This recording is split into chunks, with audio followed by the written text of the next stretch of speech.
Reprogramming session with your mind. From the time we are born into this world, our brain is like an empty program. It gets filled up gradually by our parents, peer influences, and the people around us. When a child comes into this world, his mind is nothing but an empty bucket which gets filled up with sights, sounds, touch, and other tidbits of experiences. With each passing day, his life is met with people, places, and things that get collected in his bucket. The bucket gets filled up. Further into his growing years, he makes friends, peers, and acquaintances, all of whom act as external influencers to shape his understanding and choices. He will choose his role models, people who he loves or hates based on certain things that he likes or dislikes. The programming of his mind begins, and the bucket fills up little by little. And this is an endless process. Now, with each experience, he chooses to think in a particular way, which influences the person he is to become ahead in life. In other words, as the conditioning of his mind takes place, it starts to get programmed. What is this conditioning? Conditioning, in a way, means you are allowing your brain to get certain facts and beliefs. Based on those facts and beliefs, the brain will deliver actions or reactions. So it is similar to formula-driven mechanics. In this conditioned pattern, one has more or less fixed parameters of what is right and wrong, good and bad, or true and false. The conditioning of the mind leads to a conscious decision-making adult.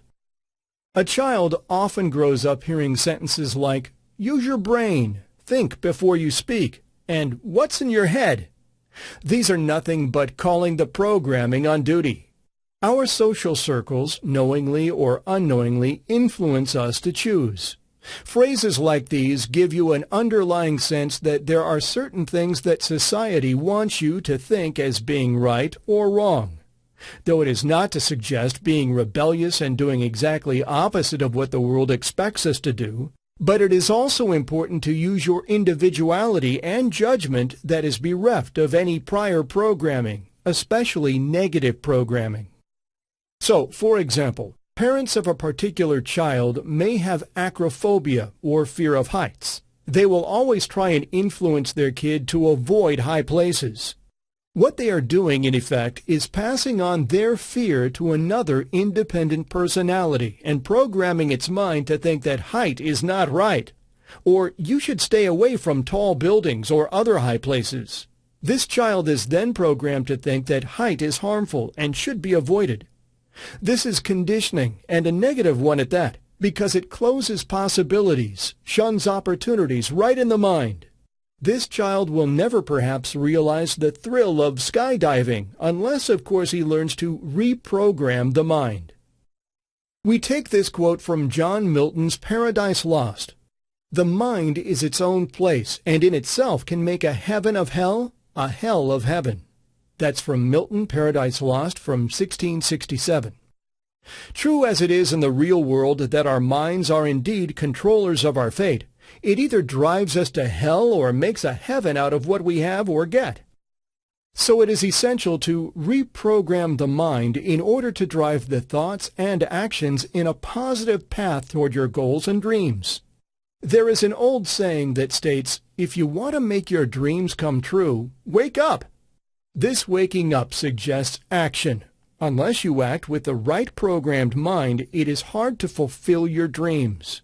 Let your bucket enrich you instead of inhibiting you. Wonder why there are some people who tend to become smarter in school and some who performed poorly in school? It's not because they are smart or stupid, but it's their surroundings that mold them into their current state. Albert Einstein said, "Everyone is smart, and if you judge a fish by its ability to climb a tree, it will believe that it's stupid." In the walk of life, we come across people in many containers, some witty, some somber, some outspoken, some shy, some smart, some dumb, and more. But neither of these are qualities that people are born with. These are essentially a result of how the bucket fills up, what environment you are growing up in, and what company you keep. Personality traits are often a product of environment and influence. A fun family raises funny, lively kids. An academic family usually passes on such scholastic preferences to their offspring, while a family that is always battling in their daily grind and fighting between each other will automatically raise unhappy, moody, negative children in their homes. Our minds are shaped in a way that is like soft clay. It molds easily with how it is being shaped. Our mind receives external stimuli in the form of sights, sounds, smells, touch, etc. These things that we see, or hear, or feel, or smell around us keep programming our mind and, in turn, our personality. So no one is born smart or dumb, or for that matter, everyone is smart and dumb at the same time. But we must acknowledge that all of us are born with qualities that may excel in one category, but fail miserably in another. So even if the failure appears dumb, it doesn't necessarily mean that the person is, in fact, dumb. But when you happen to be more intelligent or smarter than the people around you, you are conditioned to think that they are dumb and just do not measure up to your standards. This is often loosely referred to as the smart people's disease. If you are suffering from one, you are likely to look down upon everyone else as mere mortals, just because they don't share your IQ or intelligence quotient, or think or speak or act like you. Many top-notch executives or grit-based leaders often suffer from the smart people's disease, since they have achieved a certain amount of success by being so-called smart. They assume that everyone else should be able to do the same. If they don't, they're just worthless. What they are practically doing is expecting the fish to climb the tree. So even if there are geniuses around, they fail to see them. Disappointments are reduced if we acknowledge that some minds are mathematical, some are creative, some are extroverted, some withdrawn, some naturally take initiative, while others need a little push. Now, if you ask a creative person to solve a simple math problem, he may appear stupid, but that's only in connection to that specific task. The same person may leave you jaw-dropped in appreciation with a superb painting he just finished. Therefore, like Albert Einstein said, a fish may consider itself stupid if it is judged by its ability to climb a tree. If, for example, you are the genius boss who can't find anyone measuring up to his intellect, reprogram your mind to think otherwise. Get rid of your smart people's disease and try to do things a little differently, which may help you find smart people around. Figure out exactly what it is that your junior or team members don't get right. Then find at least one positive quality or trait in each of them that really stands out. You will always find at least one thing in every person that he or she is damn good at. Next, channelize that person toward tasks which involve the types of things that he or she is good at, and watch how the same person whom you thought was dumb make impressive progress. Therefore, it is all about redirecting potential on the right path, if it has not been done yet. It's easier to get a fish to swim in water rather than climb trees. Not only do you save yourself and others frustration, but you also help to motivate someone to be successful in life. As for yourself, do not cower away in the face of defeat. Don't think you are the stupid fish. Instead, reprogram your mind to think that you are damn good with what you love best and what you ideally want to become. The greatest discovery of my generation is that man can alter his life simply by altering his attitude of mind. William James. You must learn to understand how you inexorably become what you think about. With this fundamental knowledge, you will be able to begin manifesting your dreams more effortlessly, while bidding adieu to those bad habits and that old cliché thinking that have been blocking your self-motivation. If you want to achieve certain success, the people that are surrounding you are very important. Have you ever wondered why rich people only hang out with rich people? It's not because they are arrogant about their wealth. It's just because their programs are dialed in on the same frequency, which is why they are able to click well. My idea of good company is the company of clever, well-informed people who have a great deal of conversation. That is what I call good company." "You are mistaken," said he gently. "That is not good company. That is the best." From Jane Austen's Persuasion, 1817. This quote from Austen's last completed novel sums up the essence of good company. A lot of what we become has its roots in the company we keep. A meaningful and productive association of friends, relatives, and peers moves us closer to success. Friends are like an extended family. We laugh with them, we cry with them, we fight with them, rejoice with them, share with them, and rely on them for a major part of our life. When we are in trouble, we feel hopeless and lost. It is a friend who can lift us up from that sorry state. Therefore, it is important to choose a friend. A friend is not just company, but a companion who positively influences our lives. Friends are expected to make us better people, so choose this company well. Your wisdom in choosing the right group of friends will affect a lot of what you become in later years.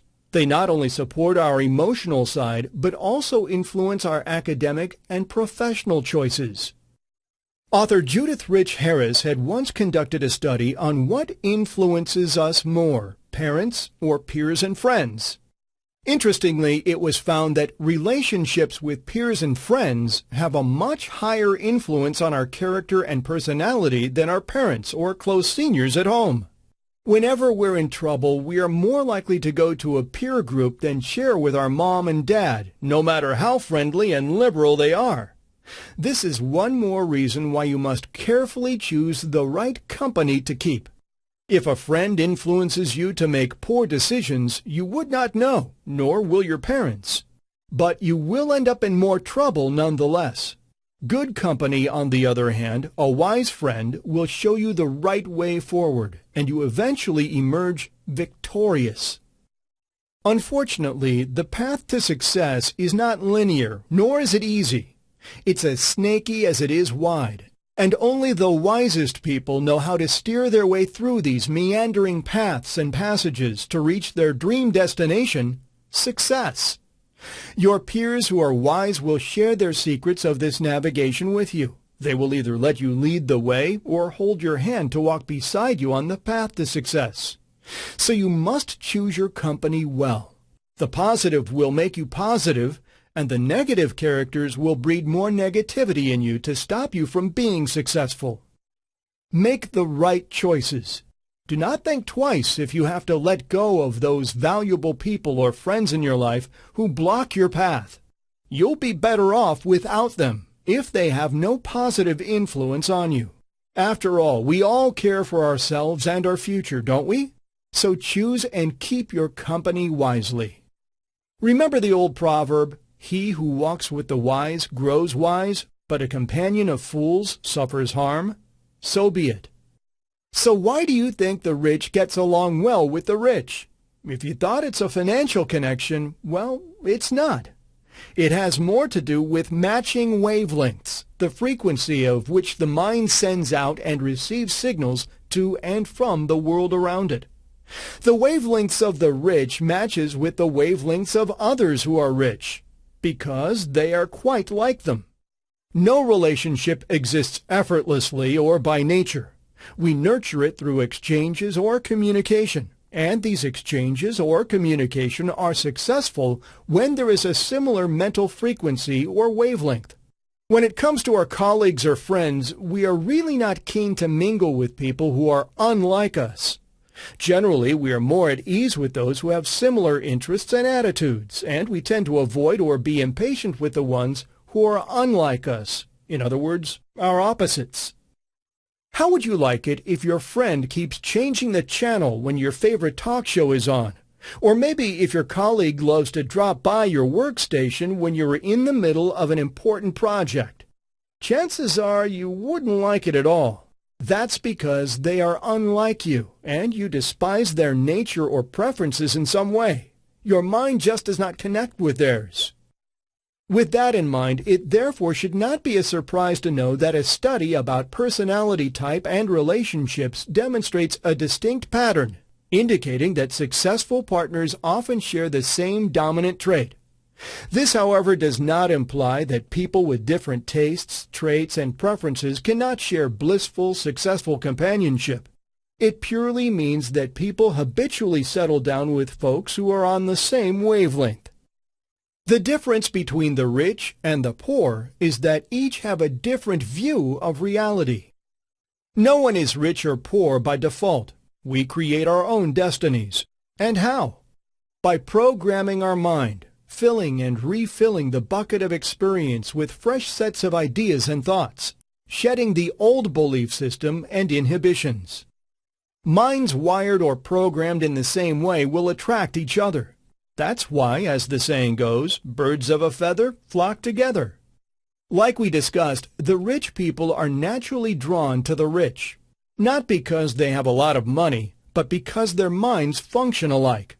Their goals and dreams are similar, if not exact. We are rich or poor by the sheer merit of our outlook on life. Our reality changes with our outlook, and a changed reality, in turn, shapes the future to make one rich or poor. This means at any point in time and space, two people sharing the same realities will go on to become rich and poor, because they looked at the same reality differently. Changing the outlook to change destinies is another way of saying reprogramming your mind, giving it a fresh start. Do not lay a new set of beliefs over your old ones. Rather, dismantle the old belief system altogether and make room for fresher beliefs. Let the old wither and fall to become the newer and better. Many people would argue that positive thinking is a way of hiding from the reality. But is it? No, most definitely no. If this was true, then the assumption is that reality is always negative, which it is not. Reality is a mix of good and bad. The idea is to look at the bad in a positive way, so that you can change the basic quality of your life and living, and be a happier, healthier you. Positive thinking improves your reality in every way. Suppose, for instance, you are driving along a busy road and you are running late for work. The traffic frustrates you because it slows you down when you really want to move faster so you can get to work. If this was your reality and you have a typically programmed mind, your lid will blow clean off. You might become enraged at other drivers, shout a few swear words in utter exasperation, and may even bump into other cars in the rush. None of these will take you faster to your destination. Worse still, you'll end up in a lousy mood. Now, think how you can impact your life by changing your outlook on the same reality. You are caught in traffic when you are late to work. You do not lose control. Instead, you keep your sanity hat on and enjoy the drive while watching other people hitting the panic button. You'll casually and calmly observe the daily sights and sounds along the road, which you otherwise would not have noticed. This way you end up feeling happy and less stressed when you eventually arrive late in the office. Your general mood will help you work better and smarter. To sum up, your outlook on your current reality determines your future. Rich people see failure as a learning process, and they accept things with an open mind. If you tend to have a negative mind at work, do not expect it to change overnight. Positive thinking needs practice, but it is never too late to start. When you learn to see the silver lining behind every dark cloud, you have become the optimist that you ought to be. Now you have moved from self-criticism to a state of self-acceptance, from where your healthy journey to succeed begins. The more optimistic you become, the more equipped you will be to handle problems in a constructive way. Your mind becomes reprogrammed to assimilate and respond to disasters in a positive manner, and you recreate your reality. Failures are common in the real world. Life is indeed not a bed of roses, and if it was, life itself would be predictable and boring. The thorns, or failures, are essential for the rose, success, to be realized and beautiful. This makes life's journey worthwhile. Brad Cohen says, "A positive outlook breeds success, just as a negative outlook breeds failure. Therefore, expect failures and overcome them positively. Greet them as learning experiences to refine your actions. Having an open mind toward failures and life's disappointments is the best way to deal with them quickly and constructively. Rich people practically do that. They don't succumb to failure. Instead, they take the bull by the horns and rapidly get over their failures. That way, they're again back on the path of chasing the dreams and finding success. The rich carry an indomitable spirit in their hearts, so success also finds a way to back them. They would look at failure as just a reason to try again. They move ahead because they're focused on their ultimate goal, to make money and remain rich, living a life of luxury. The poor, on the other hand, remain in dire straits because they choose to dwell on failures. For them, failure is just suggestive of their worthlessness, and they withdraw from attempting to succeed again. Poor thoughts generate poor people. Their thoughts literally become their fate in a completely controllable, self-fulfilling, predictive manner. We often hear people say, "It's all in the mind." This is very true. All our actions start from the mind. Our thought processes that originate in the mind control our actions, and actions, in turn, impact our success or failure. So program your mind to think you can accomplish success, and then you can indeed. People who are struggling to make ends meet are seeing failure as if it was the end of the world, and they do what they can to avoid failure. Success and failure are two sides of the same coin. You can't have one without the other. The difference lies in how you look at each. The rich and successful people will not hang on to failures. They learn from them and strive to succeed. The poor and hopeless do the opposite. This basic difference in outlook defines their individual realities. The rich remain open and receptive, while the poor stay closed and withdrawn. They do not realize that it is okay to fail, and that the glory lies in rising up every time you fall. As a popular social media enthusiast, Pandora Poikilos once said, "If there is one thing I can pass on from my humbling experiences in life thus far, I will tell you this. The next time someone tells you the absence of expectations is the absence of disappointment, do not listen. Have expectations. Keep them great. It'll be a very bumpy ride. You'll even get bruised, sometimes very badly. Sometimes you'll come to an abrupt halt or even fall off your ride. But you'll grow, and if you do not grow, you do not live." Yes, expectations and disappointments coexist. So does success and failure. In order to be the best version of yourself, you must meet failure and refine your experiential personality. It is normal to have setbacks, failures, and complete flops. Without failure, we will never realize the formula for success. However, the most important thing with these downfalls is to keep a positive attitude. That will help us keep our mind's eye alive and focused and puts our problem-solving capabilities to action. A cancer patient had once said that it made him feel better when he stopped thinking that he was about to die any day. What was the point in wasting whatever time he had to live just dwelling upon what he will lose, he thought.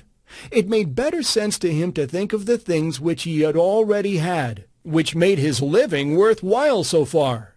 The friends he'd made, the job that paid, a family who loved him unconditionally.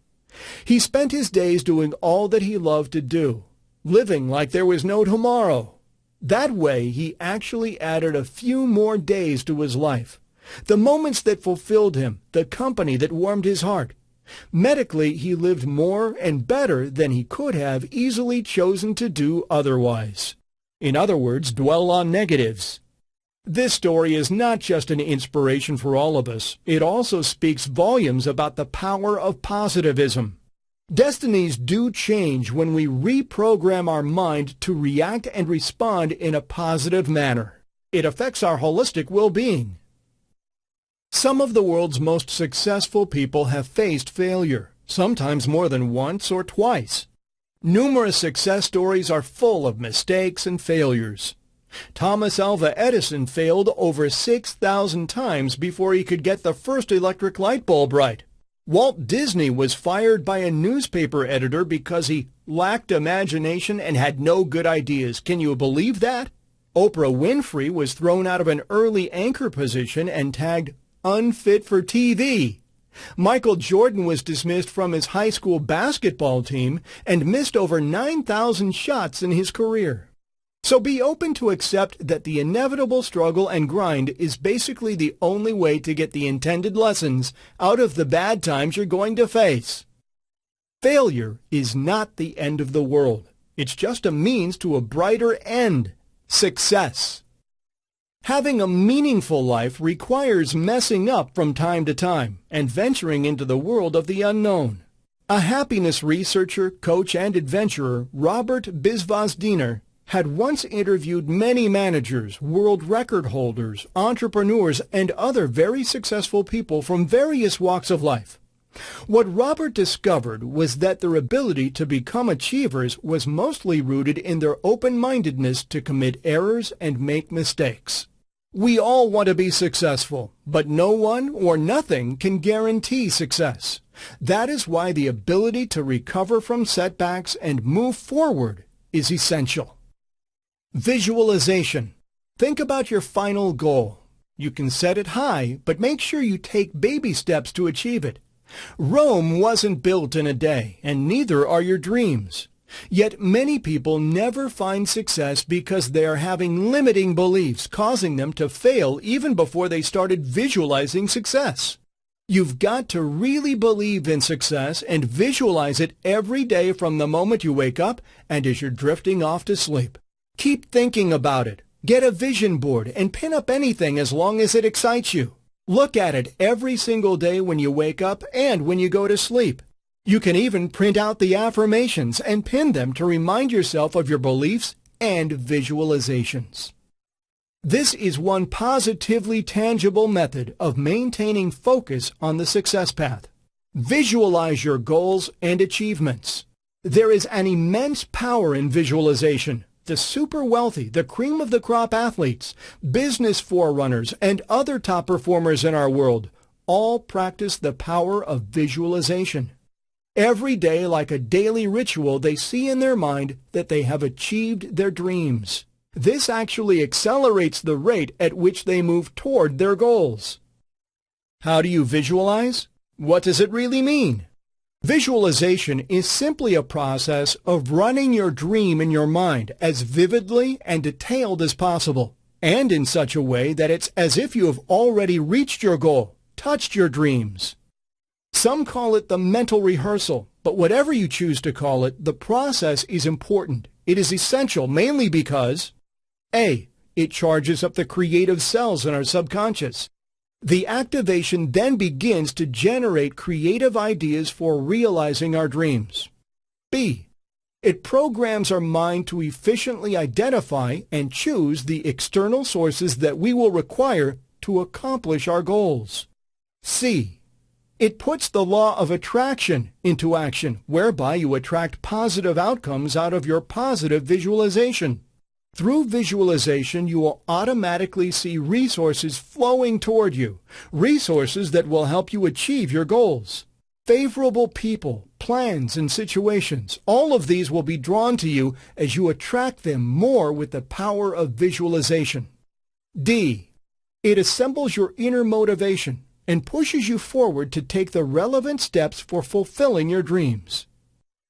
Even if you have set an especially high goal for yourself, take baby steps to move toward it. Visualize your dreams, feel them, manifest them in tangible forms, be it in the form of a picture or an object. Look at them every day to reassure yourself that this is what you want to achieve. Visual iteration grabs consciousness more firmly and lets you stay on track with your goal. Putting up goal pictures is one really good way of moving closer to your dreams. If you want to fly a plane one day, do not just picture yourself doing so in your mind. Take a picture of the plane and put your own picture into it. Then stick it up by your bedside or on your desk at work, a place where you can see it often. Refill the bucket or reprogram your mind with this image of you flying a plane, even if you have failed the first flying test. If you dream of trekking the Alps one day, create this goal picture for yourself. Put your own snapshot on a picture of the Alps and look at it every day as if you have already climbed it. Rome was not built in a day, and neither will your dream. You need to work hard toward achieving it by reprogramming your mind after every failure. Most often, people give up when they can't succeed immediately. This limits your belief and makes you forget you can. Don't give up and give in to such limited thoughts. Always believe in yourself and in your dreams. Never stop visualizing you have achieved your goal. The first step toward achievement is to discard all self-limiting thoughts from your mind's bucket. Along with goal pictures, you should also practice mental affirmations. These affirmations work wonders when we use them each day, like meditating. Say in your mind that you have achieved your goal or realized your dream. Repeating this many times throughout the day powers up the visualization. It helps you stay focused on your goal, makes you stronger and determined from within, and programs your subconscious mind to do whatever it takes to make your dreams come true. You may also write down your goal on a piece of paper every day. Visualization and affirmations taken together can reprogram your mind, change your belief system, assumptions, and prior notions about yourself and your capabilities. Though you may not see changes overnight, they do happen over time. The process is invisible, but very much real. Just hang in there and do not give up if you don't see immediate results. Fear and insecurity will try to pull you back from trying new things. Control your fears and insecurity. Don't let them control you. Do what you love and enjoy doing what you do best. Trust your capabilities. Without a humble but reasonable confidence in your own powers, you cannot be successful or happy. Remember what Thomas Alva Edison had said? "I have not failed. I've just found 10,000 ways that won't work." This is the crux of reprogramming the mind. Think differently.